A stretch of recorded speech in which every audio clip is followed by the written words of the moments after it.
Welcome to Write Now Workshop Podcast, where you can write a book and change the world.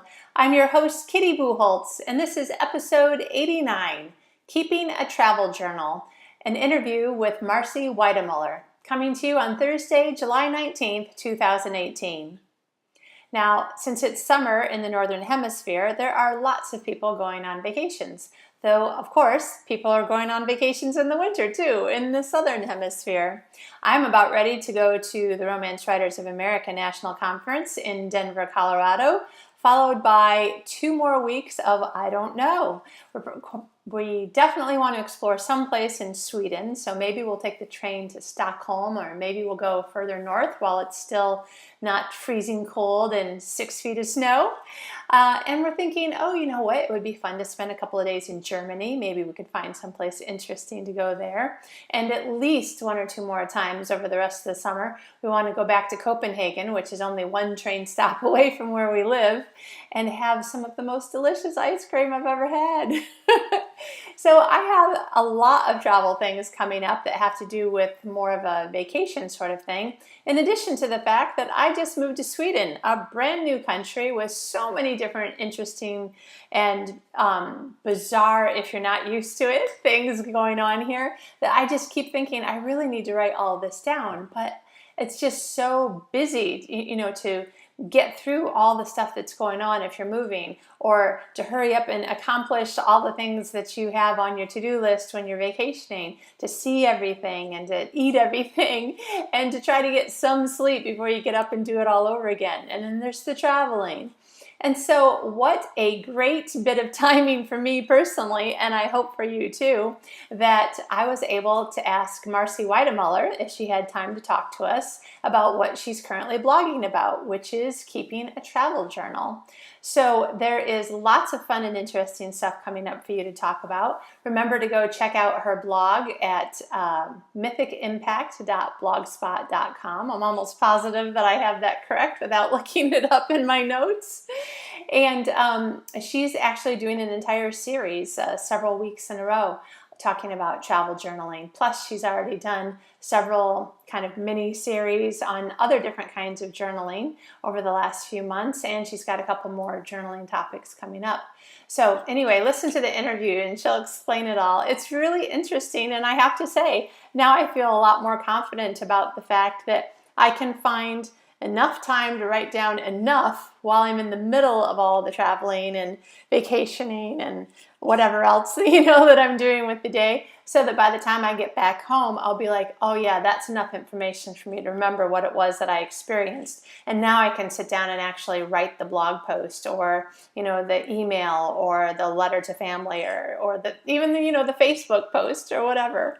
So give it a listen. I think it's going to give you all kinds of really interesting ideas. And Marcy also makes sure to mention how this can help us to develop our fictional characters and to write other kinds of nonfiction.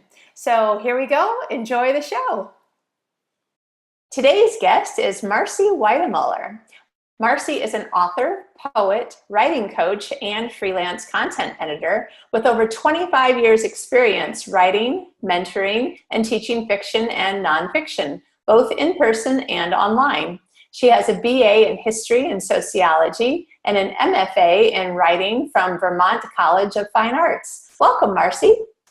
Hi, Kitty. Thank you for having me.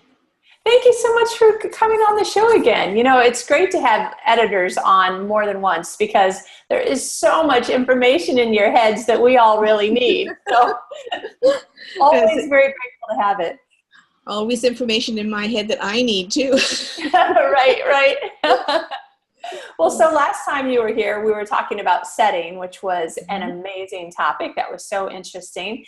And I think it's super interesting that right now it's summer in the Northern Hemisphere, and today's topic is going to be on travel journaling. Is that right?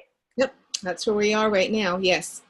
All right, well, I'm getting ready to do some summer travels. I'm sure there's a lot of other people doing some summer travels. Tell us, what is travel journaling, and how should we just give us some background, I guess, first? Okay, well, let me give you some background. Yes. So over the years, as you've mentioned, I've done workshops, and what I'm doing is I'm putting them up in a series. And before because when you teach and when you talk and when you write, it all becomes different. And it's been a while. So I'm putting each of the workbooks up as a blog series before it gets published. So that's where that's coming from. And so the one that I'm doing right now this year is 6 conversations for writing creative journals. Ah. And the idea is that people can look at things either from a personal standpoint, or for writers that they can actually use the journal questions and things to go deep into their own characters. So the idea is that it can be both a way of getting to know your character, probably much more than you ever want to, and maybe even getting to know yourself even much more than you ever want to. But there's so the idea is that you take key exercises and then you create space for some personal reflection and creative potential. So it's kind of like create, prepare, share. And Nice. And because a lot of times people like to share. So the categories are personal, vocational, nature, memoir, and travel. And right now we're doing travel. Nice. All of them overlap, obviously, because they're part of our lives, right? And they were a thing. But the idea is to take, to just kind of really focus in on one particular area to get it deeper and having more meaning, rather than just kind of skimming over the top of our very busy days, which is constant. Right. Travel has a little bit of an extra component to it, though, because of the fact that if we are traveling, whether it's a day trip, local, or long term, like distance and stuff like that, is that you're on a really tight schedule. Right. And and so it doesn't play into the idea of reflection and deepening when you're on a 8-day cruise or something like Right. and you're barely getting any sleep because you're doing all these things, kind of thing. So even a day trip, can be really crowded into it. So that's kind of where this is coming from. The travel journal is, okay, so how can you combine the new experience and yet get some information that helps you go a little bit deeper? So that's kind of what this is all about. And it's just kind of doing exercises, to help nurture your discovery and nurture your special memories. Oh. So that's where this is going. Okay. I have to say, I never really considered, obviously because I've traveled, mostly, moved to that kind of traveling. I have thought that I wish that I could get much more of the information of all my first impressions and stuff down on paper. But I always thought of it as just being for me. You said something about that this can actually help us with our characters. Oh, definitely. Because we either can tap into the heartbeat that we have. Any journal of any kind, right? Any level, it opens the possibility to go deeper. What parts matter? What can be our heartbeat? In what way will this experience stretch us? Ah. And so whenever we take something that's happened to us and we go into that, then we have more of a connection either with ourselves or with somebody else. So say we have just a hilarious situation that happened on a picnic, near the ocean or something like that. There might be some stuff in there that we don't really want to share for ourselves with other people, kind of thing. But Yeah. hey, you're going to have a heroine who does something really weird and has people misunderstand her completely because of this episode. So you can take, you don't even have to have that episode in case you don't want people who really know you and were there to remember it. But you can take that whole situation of how it happened and what your frame of mind was and things like that, and put it in some kind of situation that your hero or heroine are going to do, and you've got an instant, real emotional connection with that character and with that scene and with that experience. And anytime we're speaking that kind of truth, even if it's fiction, Yeah. we're speaking truth, and that resonates. That's the kind of thing that's going to resonate with our readers, with ourselves for doing that. It's like looking at things from the inside out. Right, right. So, Okay, let me ask you a question and see if this is kind of what you mean. So, lucky me, I was at the ocean beach. Actually, apparently it's not called the ocean. I need to find out what the body of water surrounding Malmö, Sweden is called. It's part of the Baltic Sea, but apparently that's not what we call it either. So, but anyway, to me it's the ocean. It was salt water and it goes for miles, so to me that's the ocean. And nothing particularly, crazy happened that day, but some things happened that I was thinking, oh, if this had been another day, like if I had combined two experiences in my head, but my, what's the name of my series? Straits of Loon Lake series is a romantic comedy set in a little small town around a little lake. I could have taken something that happened, like I saw some jellyfish on the sand, and we were thinking, oh my gosh, thank goodness we didn't step on them, or we could have gotten stung or something bad. And then I was like, oh, should I try to get the jellyfish back into the ocean? Do I just let it sit here knowing that it will die? Or anyway, and then that was pretty much the end of my thought process. But so then I'm listening to you and thinking, oh, so I guess I could have one of my characters like go over to the lake and like something touches their foot, and they don't know what it is. And, it's somebody who doesn't like, or maybe it's just one of the children, really doesn't. I remember when I was a child, I did not like fish, touching my feet when my feet were in the lake. Is this the sort of thing that you're talking about? Like taking our experience, but just changing it and making it into this fictional experience? Yep.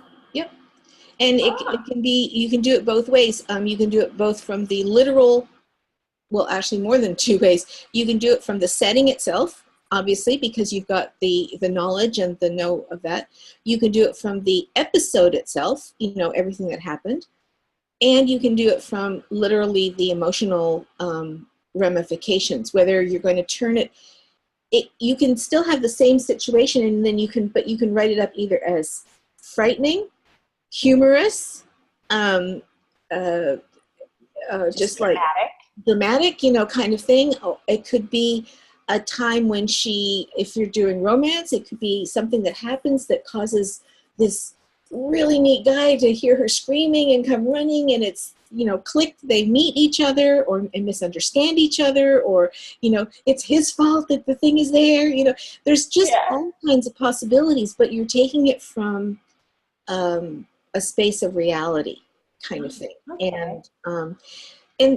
And even if you're not doing it for fiction, if the travel is looking at for yourself, let's face it, when we have something exciting happen, we want to share it with our friends, we want to share it with, our family kind of thing.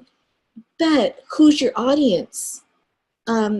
We have all at some point in our lives been in the thing where the friends invite us over to watch their movies from their trip. And all it is like slide after slide after slide, like 100 versions of a whale coming up, which is awesome, but not 100 versions of, kind of thing. Right. So the thing is like, who is your audience for sharing the travel experience? And then from that aspect, and both, and what's the object and what's your voice? Again, back to your voice. Are you sharing a humorous situation? Are you sharing the drama kind of thing? Right. The curiosity, the discovery, those are the things that kind of go with travel, is when your mind is open and meeting new people, and if it's long distance, meeting new cultures and food and music, and it can be so enriching, but you still got to share it in a way with yourself and who you're sharing it with, to make it matter to them too. Like, that's really interesting, I hadn't thought about that, kind of thing. Or, because sometimes our stuff is really important to us, but it can be as boring as heck to other people. So, right. But if you make in the travel journals, or any of the journals for that matter, if you find out what is that common thread or the heartbeat then then the sharing becomes what's what I'm looking for. It has more impact to it. Impact, yeah. It just does. Okay. Well, all right. So here's a question. I've been living in Sweden for 2.5 months now. It's awesome, but I've been crazy busy every day, just trying to just get through every day. Like literally, a new friend went to the bank with me so that he could ask the person in the bank in Swedish the questions that I was trying to ask, that I wasn't sure I was really. They speak fantastic English here, so it wasn't that. It was that I didn't know how to put into the right words in a way that they understood and could give me back the right words. When you're talking about little minute details, it becomes more difficult.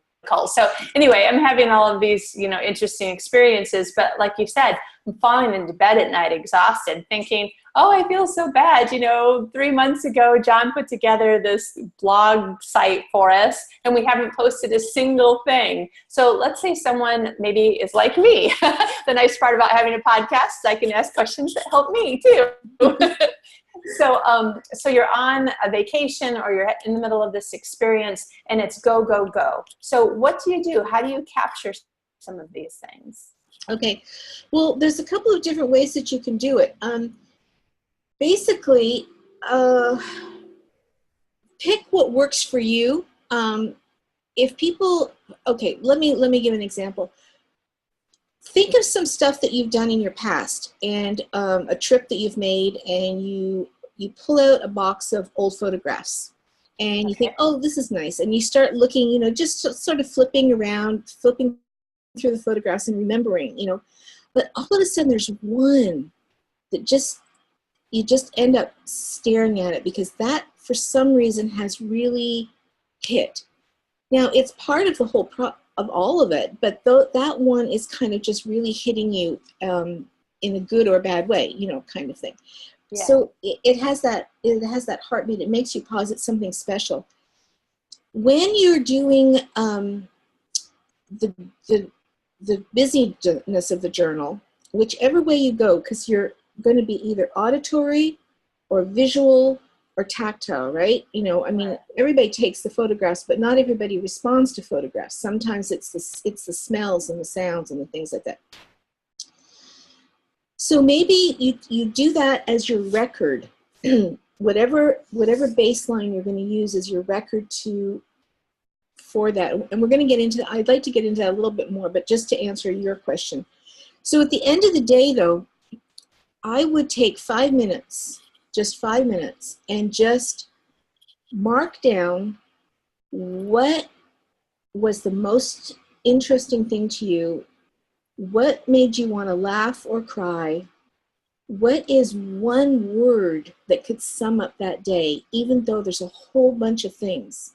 Because later on, you'll be able to go back and think about all the activities and this and that and that.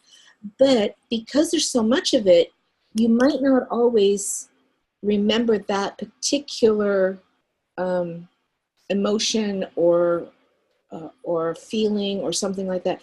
So you want to capture that day in something that means something to you. And that can be done in only, 5 minutes. Yeah. Just before you crash into the next day and all the craziness that comes with that. And then when you come back, home from it, then that's when you can actually decide, okay, now how do I want to use this? Is this, just going to be memory? Is just, put it in a box, make it slide, you know what I mean? It just, but that, but at least then you've got the key to the day, to the busyness of the day. Yeah. Let me go in a slightly different direction, if I can, a little bit. I have a quote from Patricia Hampel, who does books on memoirs. She's an outstanding memoir writer, and her books and things like that. And she says this, she says, we share in memory only images of value. And that's kind of where I'm going with this. What is the image? Is it going to be tactile, visual, verbal, whatever? You want to grasp that for that one day before you start on to the next busy day kind of thing. Okay. And so that makes it. So one of the ways you can do that too is to organize yourself a little bit ahead of time, to give yourself some guidelines as to what you're looking for. And I'm going to come back to that from topics in a second. Not so that you become a to-do list, because we're all tempted, to fill in the to-do list and okay, I'm done. I can, walk away from this. But you also want to not have to rethink everything every day and be open to the unexpected. So for instance, if you were going on a day trip, let's say in vineyards, okay, and you want to have a wine tasting or something like that, and maybe you're thinking that at some point this could be an interesting article, for fiction or nonfiction or anything like that. So, and you also, or you've got family who says, oh, tell me which one is the best one to go to and stuff like that. It doesn't have to be public. It can be private as well. But the thing is, okay, so what's your criteria? The geography, the process of the winemaking, the assortment of offers that they have, like what kind do they specialize in, this or that or whatever. What's the extra kick that particular winery might give, like, special cheese or special this or special that. But you've got, before you go, you sort of have an idea of what you're hoping to find, because you want, maybe you're a restaurateur and you want to check out what would work for your, you want to start a business deal, or maybe it's just private. So you have those so that you can sort of check the marks without it becoming, I have to rethink every single thing when I go there. You want to be able to enjoy what you're doing without having to think about it. Right. And it's easier if you've got some of those parameters, but then have, also be open to the whole day just being shot, and going in a completely different direction and saying, okay, well, I guess I was only going to stay here. I was never going to go down the whole road or something like that. Is that making any sense? It's kind of like, give yourself some guidelines so that you're aiming for something that matters to you, but don't be so attached to it that you don't enjoy it or interact with the people that you meet and the people that you do, but it still gives you some foundation as to what you want. That probably works more when you're going on a long trip, because that's where the clock is ticking, whereas a day trip, it's a little bit more relaxed. And that's the other thing that you have to take into consideration. Is it something that you need to prepare for? If somebody's on a tour, they're not in charge. They have to, walk to the beat of the tour guides and stuff like that, who, have set up a particular thing. So how do you kind of navigate it into something personal if, or you'd love to spend more time here, but it's like, no, clock, you got 5 minutes to get on the bus, kind of thing. Right. So travel journaling isn't necessarily about trying to remember every single thing that happened today and writing it all down, which is how I end up never really doing it. But I could just say to myself, well, when I want to write about things that are happening in Sweden, I'm going to try to think of at least like one new word that I learned, or a new food that I ate, or something that really struck me. And I'll just try to think of one every day. Like something like that could be a travel journal. Yeah, definitely. Because that's your travel. That's your life thing. And, one of the things I really like that you're bringing up is the language.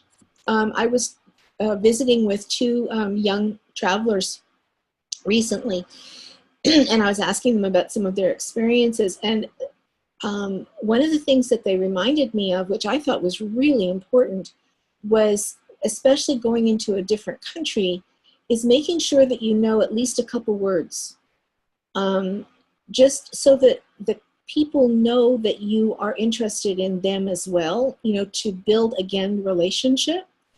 Even if the only thing you can say in their language is I don't know how to speak your language. Right.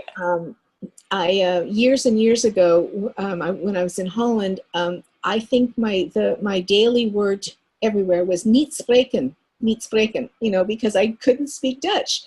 And, people would look at me as if I was being rude. And I finally had to figure out a way to say, I don't understand. Right. So communication becomes a real issue. And so, and that's going to flavor your experience as well. And it takes a while. I mean, look, you've been there for a few months now. And yes, you can probably navigate, knowing you, Kitty, you can navigate really well. But what do you do when you are in the small print, and you just haven't got a clue, and you don't want to offend, and you don't want to misunderstand, and it becomes, those are the other things that you have to know how to navigate or be prepared to navigate. Some of them could probably end up being really funny. Right. And even, like I'm originally from Michigan. I've lived in Arizona and California for a long time. But I haven't been to the Northwest United States yet. I really want to go. But I've been to the Southeast United States several times, visiting family or whatever. And I have to say that, the United States is such a huge country that it does have many subcultures in it. Mm-hmm. And for me, because of where I grew up and then spent most of my time, well, first of all, when I moved from Michigan to Arizona, there was a lot of things where I was like, I don't know what you're talking about. Like, I understand the English coming out of your mouth, but I don't know what you're talking about. And that happens to me in the South a lot too. Yeah, it's not just the literal language difference, it's the culture difference and things like that. And how would you feel if somebody, walked into your home or your neighborhood and then started, just, I don't know, being rude or inconsiderate or stuff like that. And that doesn't open the door for relationships. That doesn't open the door for the unexpected, One of the things that I found when I started to prepare the series for the travel aspect, because as I mentioned, we all overlap. Just out of curiosity, I looked up on Amazon to see how many travel books, what are some of the travel categories? Because again, you are your own audience for your trip. Oh, and okay. That's what you're journaling. You're journaling your reason for your trip, the experience of your trip, the memories of your trip. Okay, so that's what you're doing for your travel journal. We've already talked a little bit about what that would look like if you wanted to turn that into a fictional character later on. But for some people also, they would like to do some nonfiction. They would like, whether they do it for private, public, money, no money. When you've got an extended group of family and friends like you do, we love hearing what's going on in Sweden, because that is one way that we can stay connected with your new experience and kind of be part of it, right? Right. So in a way, when you share, even if you don't share it as a blog, even if you just share it on your Facebook and your emails, you are basically giving us nonfiction. You're sharing, your lives with us. Okay. So I thought, okay, again, going back to the trip, you can only do so many things in a day. There's, physically, emotionally, mentally, we are limited. If we think we are or not. So I wanted to see, okay, what if somebody at some point in time wanted to write this back up as possibly memoir, or share it as articles, or advice to family members that they know are going to be doing a similar trip like 3 or 4 months or another year from now. Don't do this, don't do that. So, sorry, I'm going about a little bit in circles, but I went to Amazon and I hit travel books. 70,000 travel books. Wow. I went into a couple of the smaller categories, 30,000 travel books. Wow. So for somebody who is at some point thinking, I do this a lot. I'd like to kind of maybe look at doing it as, an extra, it would be nice to do some magazines or something like that. So when I had done this, looked into this before, I found there was one author for travel writing that said that there are basically 12 patterns. And I thought, I don't know if that's still true, by the way, because the 12 patterns that he was talking about was like 15 years ago type of thing. But I like the idea of the patterns for thinking about focusing your journal. And the 12 patterns actually, in my opinion, are actually 4, but here we go. So it's kind of like from your own experience, which is what we've been talking about. So your personal experience, advice travel, humor article, okay? So again, each one of those has its own component as to what is going to stand out. Again, back to your question, what do I capture at the end of the day? Well, if you know that you want to send a series of humorous letters to family and friends, then your key word or key aspect of that pattern for the day is going to be humor, right? Right. Okay, or if you're a foodie, or again, that kind of thing. The other one is, so that's experience divided into 3. Special audiences, and there's probably more than 3 categories here, but it's like who's traveling, how are you traveling, what are you traveling? Are you going by car, by bus, by plane, by train, by foot? Or that one woman who took a camel across Australia, that became quite a big book because people are like, you took a camel across Australia? And what about, the people who go and do the hiking journeys, kind of thing? You've only got a backpack. That's going to have an effect as to what, you're going to be able to do or not do, kind of thing. Yeah. Who are your readers? Now, again, private or public, you're still sharing with somebody. So is it a flavor article kind of thing?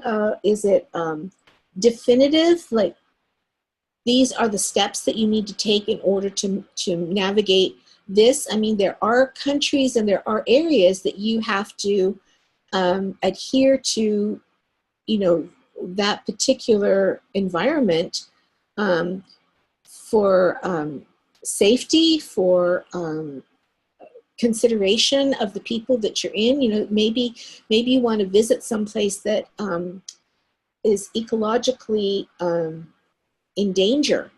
Right. Then you don't want to bring harm into that environment. So there would have to be some definitive destination and definitive ways of navigating that in a way that is sharing with people that we don't know, kind of thing. Yeah. And then there's something that would fall under gimmick travel. Those are some of his categories, some of my categories. And then there's, I don't know what, the other one, I'm not sure how you would say it, but these are things that are sort of like a roundup kind of thing, like a historical or here and now, like about, this is what it was then, back then, this is what it's like now. I'm thinking those would be things like if you're doing, maybe you love paintings, and so you're going to be traveling Europe, by train, but your main goal at each city is to find a particular museum that you know of that has a particular artist that you want to do. Well, there's 3 tracks there that you've already going that you need to set up for your travel pattern. The trip itself and all the stuff that goes with it. What is it that you want to know for each of these, places? So where are you going to focus? Because look at, if you're doing something like that, there are so many areas that you can cover, but you can't. Right. It's, so what's going to be general, what's going to be specific, what matters, what is your goal, and at the same time, again, open to the completely unexpected. Yeah. Sort of thing. So that's one of the things that I think you can use also from a nonfiction perspective and sharing. Yeah. Okay, so you got me thinking about some of the different kinds of traveling that I've done or that I plan to be doing this summer. And I'm thinking, well, I guess one thing that would help me is all the different pictures that I take, even as far back as 2005 when I first got to Sydney, Australia, the first time I'd ever really been out of the United States, except for to Ontario, Canada, which when you live in Michigan doesn't really seem like another country. But I'm thinking of all the Canadians are awesome. They feel like family. That's why it doesn't feel like another country. Speaking to a Canadian. I was born in Ontario, by the way. You were? Uh-huh. There you go. I only lived there for 6 weeks, so I really don't have any memory. Oh. Yeah. But when we were talking, I was thinking, there's an awful lot of memories that I could look at a photograph that I've taken over the last, 10 years or more and go, oh, I remember what happened on that day, and just start getting it out on paper. So even all those things where I'm like, oh, I've missed out on all these things that I never wrote down, like the pictures will help me to remember some of those things. And then I was thinking, okay, well, so I'm going to Denver in a few days, and I'll be there for the Romance Writers of America conference, which I'll actually be in the middle of it when this airs, because that will be like Wednesday through Saturday or something, and this will air on Thursday. So I'll be right in the middle of things. And I was thinking, oh, I never have time. Those are exhausting places to be. I love them. I love going to conferences, but, they are pretty much a all day and into the evening sort of thing. And I was thinking, oh, but I could turn on the memo app on my phone and just record bullet points. Talk to this person, saw this person, ate this weird thing. It was 102 degrees and I wanted to die, and or whatever. And I could just have the bullet points in audio, which would take me 3 minutes. I'd probably encapsulate the entire day, and then later I could use that and remember emotions and events and feelings and smells, right? Exactly.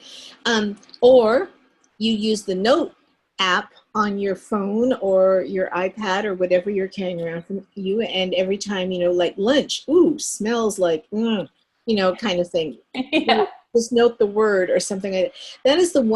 That's another nice advantage to the technology that we have now, is that you don't necessarily have to wait until you get back to your hotel or your room or something like that to write some of these things down. But also when you are traveling in some places, you don't have the Wi-Fi, you don't have the this. And so it's kind of a good idea to have both in some ways. If it's on the spot and you've got the technology, zap it down. But at the same time, you can also take just a tiny little notebook, so that if you've got that, all you have to do is say, day 1, food, awesome, ate this, but, kind of talk to so-and-so. But be ready within the next couple of weeks for your own sanity to take an hour and sit down and fill that out just a little bit more while your memory's fresh. Then you can put it aside for a couple of months, a year, whatever. And then when you come back, it'll be just as fresh. But yes, that I think you've brought up a really important part. Some of us are visual, some of us are auditory, some of us are word oriented. All the sensory details. For travel and setting, actually, they're the two categories where the sensory details become one of the most important aspects. No matter what kind of travel writing you're doing, the sensory details are key. Why else do we want to go check out another place? For some people, even if you're doing something that would be considered architectural, and you just want that, but you still get a sense of the smell. Is it dusty? Is it, I'm amazed at the photos that, for instance, that you and John have been sharing about Sweden. I don't think I've ever in my whole life seen a cleaner city. Yeah. I mean, and I'm thinking about that. And if it's that clean, it probably smells different too, because there's more air. I mean, well, air is not the right word, but you know what I mean? It's like, I wonder what it smells like to be in that clean of a city. You know, Because, it's funny because until you just now said that, I was like, oh yeah, it's not like, and I won't name any cities, but let's just say some cities that I've been in where particularly on a hot day or a humid or rainy day, really all you can smell is trash because it's 4 feet below your nose. But I'm just thinking, oh yeah, yesterday I remember thinking I should post to Facebook, and then I was like, oh, I'm not going to because I can't get the emotion that I feel about this thought. But I was sitting at the kitchen table, you know, the windows are all open. The windows are all open all the time. Any place that I live, I like fresh air.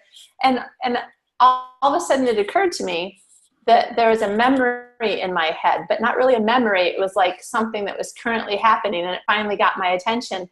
And all of a sudden I was like, oh, I know what this is. This is the smell of approaching rain. And because of living in Arizona and California for so long, I hardly ever get that smell anymore. But it was the smell that I recognized all the time growing up. I mean, a lot of times I could get home before the rain just because I knew what it smelled like. And I was like, oh my gosh, I love this smell. It just makes me feel happy. And then, you know, a while later it started sprinkling. I'm like, I love this smell. and that's a factor too. I like the way that you brought up the smell of the trash and things like that, because even in our own places where temperatures are going to have an effect, okay? So we understand it, you know, like, oh, there's that smell from that site because it's 90 degrees, and so that it wafts over the, you know, hill or something like that. But we're used to it, and we know that it's an anomaly. But maybe somebody's only visiting for that day, and that's the only experience that they walk away from is this horrible smell, you know, kind of thing. I don't know how that's going to play down, but again, it's the idea of being willing to be courteous in somebody else's territory, whether it's a country, it's a neighborhood, a street, or something like that. Because when we don't live somewhere, we don't have all the details. But so we can only say how we reacted to it, but in a way that's not detrimental or something towards, you know, somebody else, because we don't really know, you know, we don't know that well. That's the other reason I think why there has to be some courtesy and some balance and some realizing that this was what I experienced and not necessarily an ongoing issue kind of thing. But again, you know, where you're living right now, I mean, it is an ongoing issue that this place is really, really clean. Yeah. But now you've got me thinking that you could also, depending on, like you said, you have to have what your reason is for why you're doing the travel journal. So I was just thinking, it was a conference. It was in Anaheim, California. I think it might have been an RWA conference, but I don't remember. And I remember being on the sidewalk, and someone was just getting out of a taxi or something, and a woman, you know, middle-aged woman, said to another middle-aged woman in a very snarky voice, "Oh, Los Angeles, I knew it would have all the smog. Look at how bad it is." And whatever she said in the tone of voice that she said it, I could tell she'd never been to Los Angeles. She was determined to dislike it.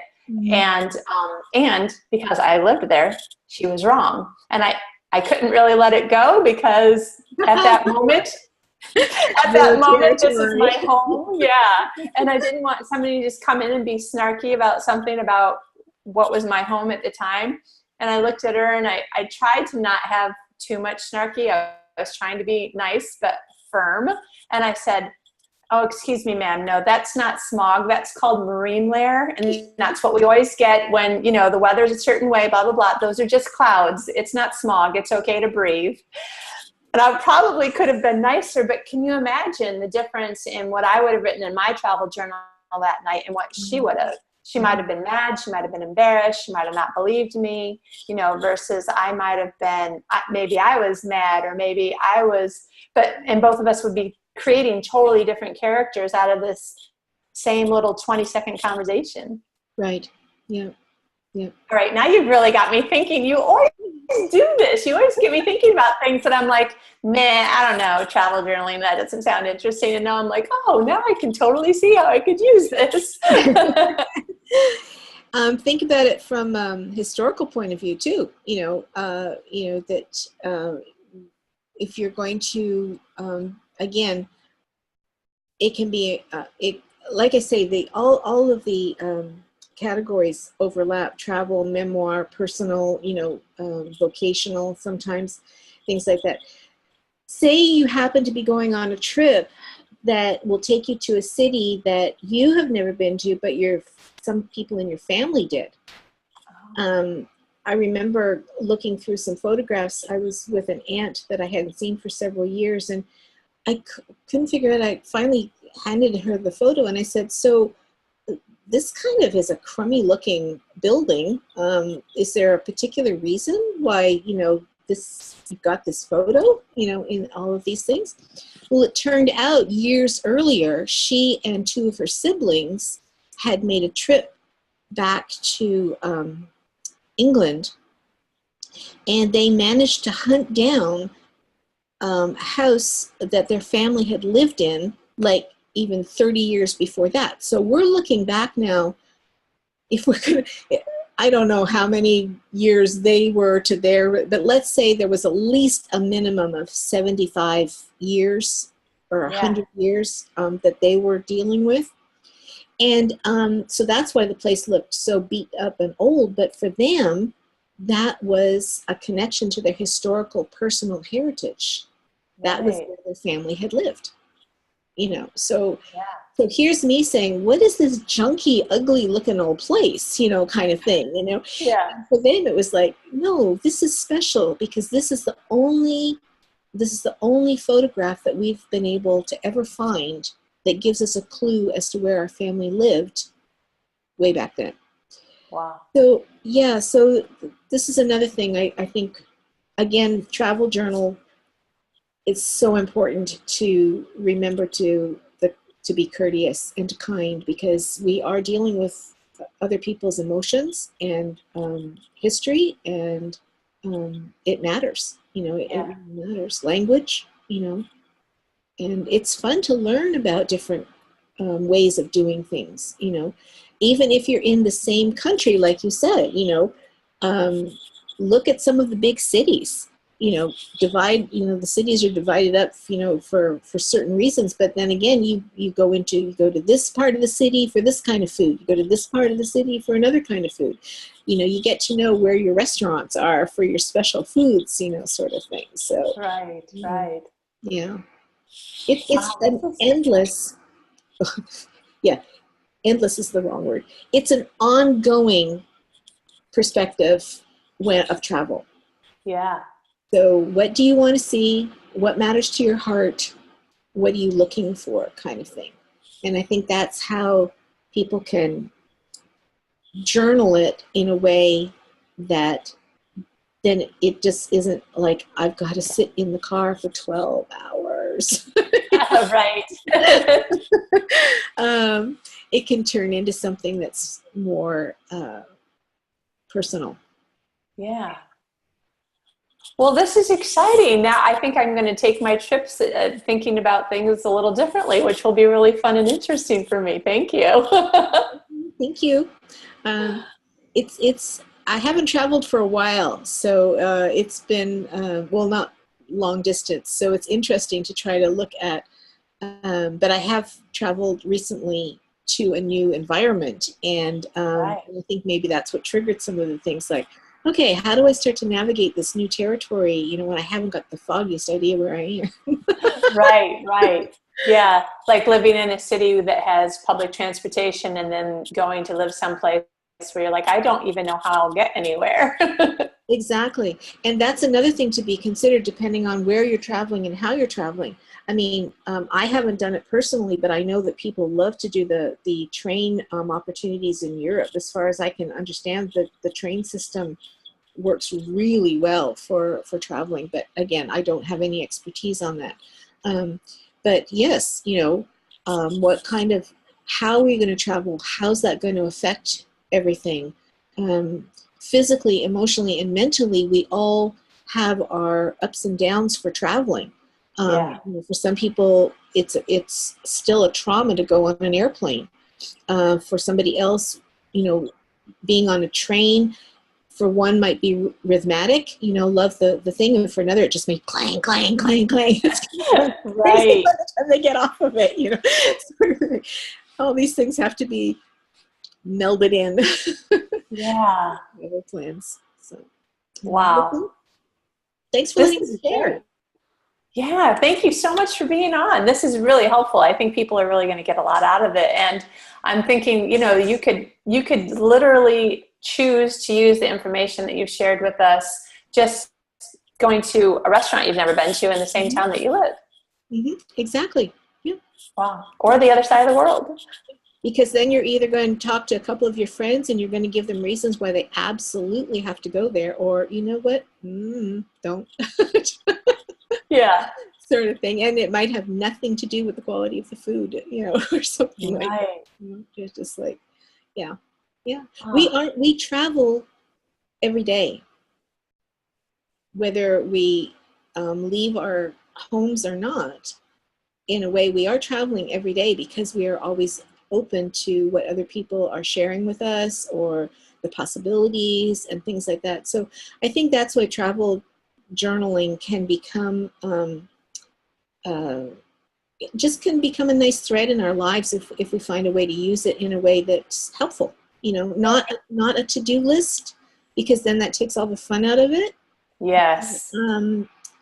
But just being able to take a walk down the street and smile at somebody, and just both of you enjoying the fact that we're getting rain that day or we're getting sun that day. Yeah. It's just it's a way of communicating in a caring way that I think is an opportunity in our busyness that we don't always recognize or acknowledge. Yeah. Anyway, that's my spiel for the travel journal. Which I'm in the middle of right now. The blog goes up for the travel journal is going up is 8 times July and August. So I'm actually right in the middle of it, of that particular one. And then it'll be followed by nature and by memoir, which again, they all intertwine. Excellent. If you're a traveling a naturist who wants to go hiking, then you're going to have all kinds of things going on. Right. Okay, so this is totally interesting, and I love that you're right in the middle of all this talk about journaling. So where can people read more about what you've been writing about journaling on your blog? Okay, I have a writing blog. It's Write with Impact, Build Your Story, or Build Your Story, Write with Impact. I always get that part mixed up. www.mythicimpact.blogspot.com. So, and the mythic, by the way, for people who think, well, I have no interest in myth or anything like that, the myth is more the idea of mystery and yearning and truth and hope and inspiration. That's where all of the mythic aspect comes from. Sometimes maybe there'll be some story type stuff, but it's not myth as in this is made up. Right. All right. That's good to know. Sweet. And then you've got both fiction and nonfiction on Amazon and other sites. And you have more nonfiction books coming out in the next few months or couple years. With Impact workbooks, they're more tutorials and workbooks with brainstorming ideas and stuff like that, which is what the blogs are. The blogs are turning into these books. And there will be more coming out probably by fall. And I'm working through, like I say, putting them on the blog too, because I like to get reader feedback and ideas and things like that, and upgrade them and things. So so working on the book one by one. Sweet. Well, thank you so much for being on the show again, Marcy. Thank you for inviting me. This was fun. It's always fun to talk writing of any description.